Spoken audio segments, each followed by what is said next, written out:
Welcome to Design Everest TV. My name is Negin, and today with me in the studio is Matt Burkert.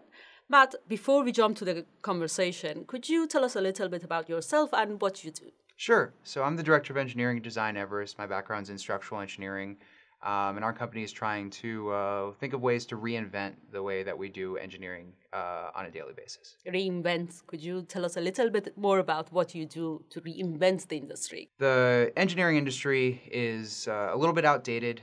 Things have gotten a little bit stale, and looking at the way that other companies have managed to use technology to create new ideas and faster ways of doing things, we feel that we can bring that same concept to engineering. Um, when you look at the housing crisis in California, where your company is focusing on at the moment, there's so many different elements that are contributing to this issue and crisis. But in your view, what are the major points of problems and issues in terms of engineering in housing? One way we see we could help is in the city process. City resources tend to be a little bit limited. The consistency across these different jurisdictions is not really there. And the ways that they're tracking and doing the permitting and plan check is a little outdated as well.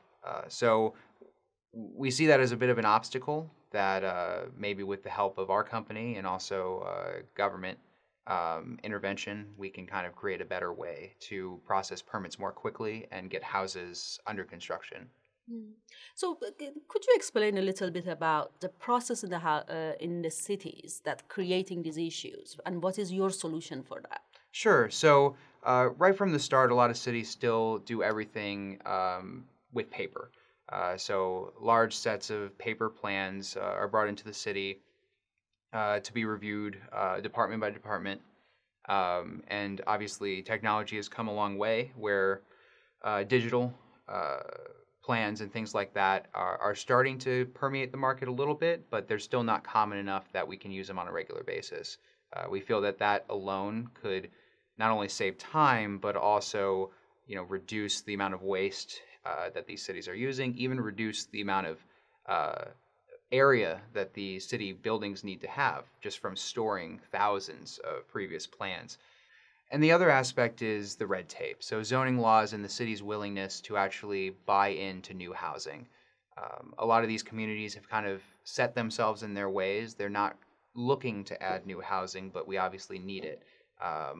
These are communities that are in the job centers of California, and we need to bring in more housing to allow people that are doing those jobs to be near them and make it more inviting so that people aren't moving to less costly states and environments.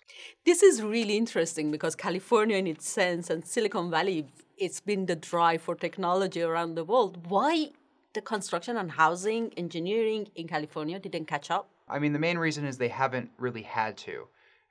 People have kind of been doing things the same way, and as demand increased and increased, things were just moving so quickly that I don't think anybody really paid attention to the infrastructure that was needed to build up engineers, contractors, architects that were capable of taking on these jobs. But do you feel there is an appetite for it at the moment, or you feel like it's more you have to do until people are open to the idea?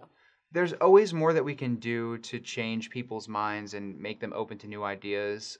People in general are resistant to change a little bit, but that doesn't necessarily mean that change isn't needed. I think we're definitely on a good path, but there's more ideas that we can bring to the table and better ways to implement them. Thank you so much, Matt. It looks like you have a solution for it.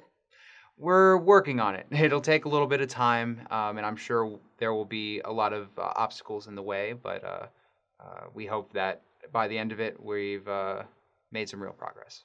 Thank you so much, Matt Burkert, for being here with us today and for the insight you shared with us.